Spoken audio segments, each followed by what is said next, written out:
Welcome to my review of the MG Chars Zaku II 2.0 model. So this is a master grade and it's got plenty of components and it's one of my favourite mobile suit designs ever. It's piloted by Chars Zaku II, who's a bad guy, therefore he's awesome. So what's in the box? Well, this kit first released in 2007. It's 1/100 scale as it's a master grade, and it comes with 13 sprues, some dry decals and a sticker sheet. It took me about 8 to 10 hours. And it cost me 40 quid from Gunpla UK, and the water slides were 6 quid from the same store. So taking a look at the torso, it's quite a simple build this really for a master grade. There's a couple components that are difficult and we'll get to those in a second, but by and large it's from 2007, so it doesn't have all the modern bells and whistles, but it just went together pretty well. Like I said, there is one specific part that is a nightmare. And I will talk about that probably quite a few times throughout this build. This cockpit's lovely. It does have a mechanism for it to rotate round, so you can see the little char pilot that's inside there. And it just all snaps together really nice, puts together really well. There's not a great deal of colour separation, and I think that's because of when the kit came out, but the colours themselves are pretty nice. Here I make a mistake, so I thought I'd really make a point about that. This part's upside down. I don't realise it till later in the video, but that hole should be facing downwards. That's because it clips into the waist. Here's that aforementioned difficulty spike. These little beads have to run onto the end of that runner there, so you kind of have to move them along, but they were formed in the machine as part of that runner. So it just took some serious work twisting and moving them along to try and get them into place. Took forever, to be honest. So here you can see I've finally moved them across. I'd kind of given up, but I had to do it. All finished though. I'd probably say those bits took me half an hour at least to do. And once they're pegged on, they're pretty secure, but it is a real problem part of this build. It's a pretty famous part of this build, just how bad those bits are. But the rest of it's going together nice. They do look good on there once they're done. That sort of flexible plastic they use, almost like you get for polycaps, does allow for some movement when you pose it. The articulation's quite good on there. Same for this backpack. The little verniers and flaps for the thrusters are quite poseable. It's all articulated. And just finishing off assembly now of the backpack, getting it all put together. I tried to panel line as much as I could. There's not a lot of panel lines on this to take advantage of, but I made sure those were there. Got some love and attention. And here's the finished torso. Looks pretty good. Took a lot longer than I wanted, but overall I'm really happy with it. Whether I'm going to stress, just curse these bits. It's a real frustrating part of this build, although it didn't ruin it overall, I'd say. So onto the head. It's a pretty cool head. It does have a mechanism for moving the mono eye. The Zaku's quite famous for having a single eye, and this sticker for the eyepiece itself is the only sticker used in the build. I do use decals in the end. I mentioned I bought some water slides from Gunpla UK, but this is the only sticker, which is nice. You don't tend to get a lot on master grades. It's usually high grades and SD kits that go a bit overboard with them, but it's looking pretty good. Overall it's a really fun part. Here is where I realised I could just use some tweezers and it made the job so much easier. They just pull along the thing so much better. Felt like a real idiot when I had that eureka moment. So it did definitely improve the build. They're still a bit fiddly, and the next part using those parts is very fiddly still. But head's all assembled now. Looks great. It's a simple kit because it was one of the original kits from the original anime, but it looks great. Moving on to the arms, and these are quite a big build for a master grade kit. It's usually the legs that get the huge volume of parts, but I suppose because they've got the big shields, etc., it does become a bigger part of the build. Some really nice mechanics there in the double joint for the elbow. So I've split this part into two parts, the left and the right arm. Here again, showing off the engineering in that double joint for the elbow. I love the engineering on Gunpla kits. It's one of the most fun parts about building them. You know, when you finish and you move it and the pistons all move around, or certain parts come in and out as you move the robot itself. It's a pretty straightforward build for the arms. These fingers, it's just because they're tiny, they can be a little bit fiddly, but overall they're winning fine. They don't come out that easy either, which is quite common for these types of posable fingers, although it's just the index finger and then the three fingers as a cluster. I love the big shields on the Zakus. They look so cool, and this one's got a really nice engineering point for the connection, so it can come out and it's quite easy to pose. It's got great articulation, and I just think it looks fantastic. Moving on to the left arm, and it's pretty much an identical build to the right hand side.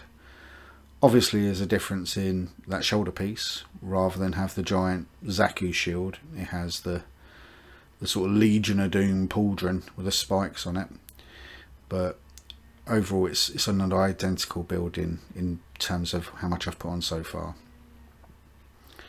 I really like the colour of the plastic. It's got that red, but it's more pinkish than red really, and it's quite faithful to the anime and to some of the other models like the Mega Size, which I've got as well. I've got a high grade Zaku, and that's more reddish, and I'm not a big fan of how it isn't as anime accurate. This colour for the plastic is brilliant. So just finishing it all off, and as you can see, again, nice bit of articulation on the shoulder. So here we are, the halfway point of the build really. It's the top half assembly. Pegs in quite nice, a bit tight, but look how great it looks. It's just the first half of the model, but I love the Chars Zaku II. It's probably my favourite mobile suit design, and this is a really nice version of it. It is the 2.0 of this. It's still an older kit. It's from 2007, and master grades have come a long way since then, but it's just a fantastic build. And I know I keep talking about the pipes, but outside of that, I'm loving this. So moving on to the feet now. This is a wonderful part of the build. I really love the Chars Zaku's feet, without getting all Quentin Tarantino. They're a really cool design. It's really iconic, and they've got loads of really nice engineering, like these piston bits you'll see in a second. So the whole foot itself connects onto the leg with those pistons, and as the foot moves, those pistons move. It really reminds me of the Barbatos's rib cage. They do get covered up a little bit by the armour, but you can see them in certain poses, and just knowing they're there, like, look at that hot piston action. Love it, brilliant. So just finishing off the other foot before I move on to the legs. As with any Gunpla, the legs are probably half the build. They have to be big and chunky because it has to hold up the weight of the mobile suit, and I suppose that's like humans, right? Our legs are bigger than our arms, for instance. But these are great. The inner frame is really detailed, and I just love it. It even has spots on it for decals, which I didn't apply because I'd already put the armour on. But they look great. If I could have displayed this without any of the armour and just the inner frame, I would do, but unfortunately the torso isn't really conducive to that. I'd say the head as well. The arms and legs would show it off, but